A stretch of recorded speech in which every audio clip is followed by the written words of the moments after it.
Hello दोस्तों, welcome to my new video. तो आज की इस वीडियो में सब इंस्पेक्टर जो नेशनल इन्वेस्टिगेशन एजेंसी में होते हैं एनआईए, उनके वर्क प्रोफाइल के बारे में बात करेंगे। क्या वर्क प्रोफाइल होती है, सैलरी क्या कितनी मिलती है, कौन से लेवल की जॉब होती है, कौन से ग्रेड पे मिलता है इन लोगों को, क्या प्रमोशन कैसे है कि सब इंस्पेक्टर जो एनआईए में है वो क्या प्रमोशन ले सकता है, कितनी प्रमोशन हो सकता है उनका, फैसिलिटीज़ क्या क्या मिलती हैं, सिलेक्शन प्रोसेस क्या क्या होता है कि आप लोग कैसे इस डिपार्टमेंट को ज्वाइन कर पाएंगे। तो चलिए स्टार्ट करते हैं इसके वर्क प्रोफाइल से। तो जिनका वर्क प्रोफाइल होता है वो 5 डेज इन अ वीक होता है। मंडे से फ्राइडे, सैटरडे संडे ऑफ रहता है। जनरली ये नहीं रहता है। 9 से 5 की जॉब है। अगर आप डेस्क जॉब पे हो आराम से, तब आपकी ये जॉब रहती है 9 to 5 वाली। अगर आप फील्ड जॉब पे होते हो, इसमें डेस्क जॉब और फील्ड जॉब दोनों है। फील्ड जॉब पे आप होते हो तो टाइमिंग का कुछ पता नहीं होता है कि आप कितने बजे जाओगे, कितने बजे आओगे, कितने दिन बाद आओगे, कुछ इसमें डिसाइड नहीं होता है। आपको वर्क प्रोफाइल इनका जो बेसिकली आपको रेट्स करना होता है, इंटेलिजेंस का काम करना होता है, एविडेंस इकट्ठे करने होते हैं, प्रूफ वगैरह जो भी होता है। आपको डीलिंग विथ टेररिस्ट मतलब आतंकवादियों से रिलेटेड उनके जगह पे रेड्स करना, सबूत इकट्ठे करना, कोर्ट में आपकी कभी कभी कोर्ट में भी आपका होता है कि किसी को पेश करना होता है। तो ये सब होता है इनका वर्क प्रोफाइल। बाकी एडवेंचरस जॉब है। ये सोच के समझिए, अगर जो इस वर्क पोस्ट पे आता है उसका एडवेंचरस जॉब करना पड़ेगा। अगर आप लोगों को फील्ड जॉब नहीं करना पसंद है तो आप लोग के लिए पोस्ट नहीं है। ये पोस्ट ऑप्ट मत करिएगा। इसमें कोई फिक्स आवर्स नहीं होता है जब आप फील्ड पर रहते हो। अगर आप डेस्क जॉब रहते हो, अगर आप, तो आपका ये 9 से 5 वाला जॉब है, 5:30 बजे तक। इनके जो पोस्टिंग होती है ये बिग सिटीज़ में ही होगी। आप ये देखिएगा कि आपके जो जो शहर होंगे बिग सिटीज़ में होंगे। जो जो ऑफिस हैं इसके हेडक्वार्टर्स हैं, दिल्ली में इसका हेडक्वार्टर है।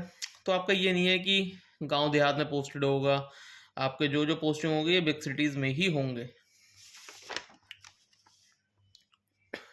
जो इसकी सैलरी के बारे में बात करें, जो सब इंस्पेक्टर एनआईए में होते हैं उनको क्या सैलरी मिलती है। ये 4200 ग्रेड पे की जॉब होती है। एसएससी सीजीएल के थ्रू ये 4200 ग्रेड पे की जॉब होती है। 4600 ग्रेड पे की नहीं है ये जॉब। लेवल 6 के अंडर में आती है ये। ग्रुप बी की जॉब है ये, नॉन गैजेटेड है। जो बेसिक पे इसका होता है 35,400 होता है, जो ग्रॉस सैलरी बेसिक DHR है। और हाँ, इसमें ये है कि इसमें आपको सिक्योरिटी अलाउंस मिलता है जो हर महीने मिलता है, जैसे सीबीआई और ईडी आईबी इन सबको मिलता है। उसमें ये एनआईए वालों को भी मिलता है सिक्योरिटी अमाउंट, स्पेशल सिक्योरिटी, जो लगा के आपकी 70,000 ग्रॉस सैलरी बनती है। जो इन हैंड सैलरी आती है वो 62,000 के अप्रोक्स आती है अकाउंट में। हर साल 3 से 5 हज़ार का इंक्रीमेंट होता है, जैसे कि 2 बार डीए बढ़ता है साल में, एक बार बेसिक पे बढ़ता है। तो 3 से 5 हज़ार का आपका इंक्रीमेंट होता रहेगा हर साल। जो आपकी सैलरी बढ़ती है वो प्रमोशन के थ्रू बनती है। अगर आपका प्रमोशन सब इंस्पेक्टर से इंस्पेक्टर पे हुआ है तो आप लोग देखेंगे कि 15 से 18% की जंप अचानक आती है सैलरी में। तो ये आपका प्लस पॉइंट होगा।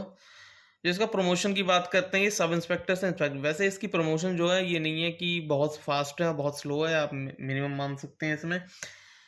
वैसे कहने के लिए तो बहुत स्लो है।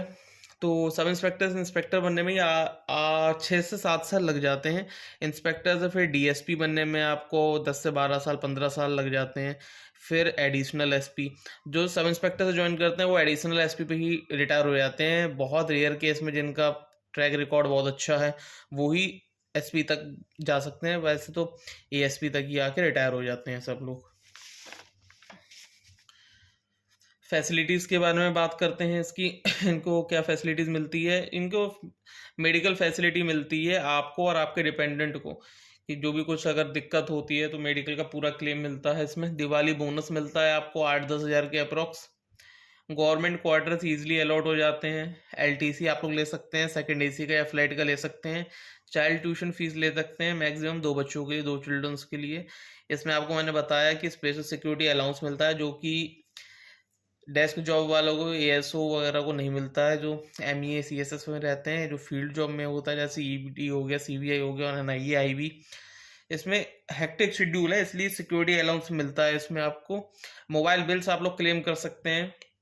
लिमिटेड है ये भी नहीं है कि आप लोग अनलिमिटेड बिल कर सकते हैं। लिमिटेड होता है कुछ इसमें। ट्रांसपोर्टेशन कंपनसेशन भी मिलता है। अगर आप डिपार्टमेंट के काम से कहीं बाहर गए हो तो जो भी आपका खर्चा होता है वो आप बिल पूरा सबमिट कर दें डिपार्टमेंट में, उसका फिर वो क्लेम मिल जाता है। तब बात करते हैं लास्ट में इसके सिलेक्शन प्रोसेस के बारे में। ये एसएससी सीजीएल का एग्ज़ाम होता है, हर साल एसएससी कंडक्ट करवाती है एसएससी सीजीएल का एग्ज़ाम। ये 2 फेज़ में होता है, टियर 1 और टियर 2। टियर 1 जो होता है वो 200 मार्क्स का होता है, क्वालीफाइंग रहता है। जो टियर 1 टियर 2 जो होता है 390 मार्क्स का होता है, जो मेरिट जाती है इसमें। और साथ कंप्यूटर क्वालीफाइंग रहता है, टाइपिंग टेस्ट होता है 28 वर्ड्स पर मिनट, उसके बाद डॉक्यूमेंटेशन होता है। आपको इस पोस्ट के लिए रैंक आप 1500 तक भी आएंगे तो 1500 तक में ही जनरल कैटेगरी से आराम से ये पोस्ट मिल जाएगी। इसमें इंटरव्यू नहीं रहता है। जो आपके सब्जेक्ट होते हैं जैसे एग्जाम में maths, reasoning, English, GK, GS, ये सब होता है। तो दोस्तों मेरा वीडियो आपको अच्छा लगा तो आप लाइक, शेयर, सब्सक्राइब कर सकते हैं। Thank you.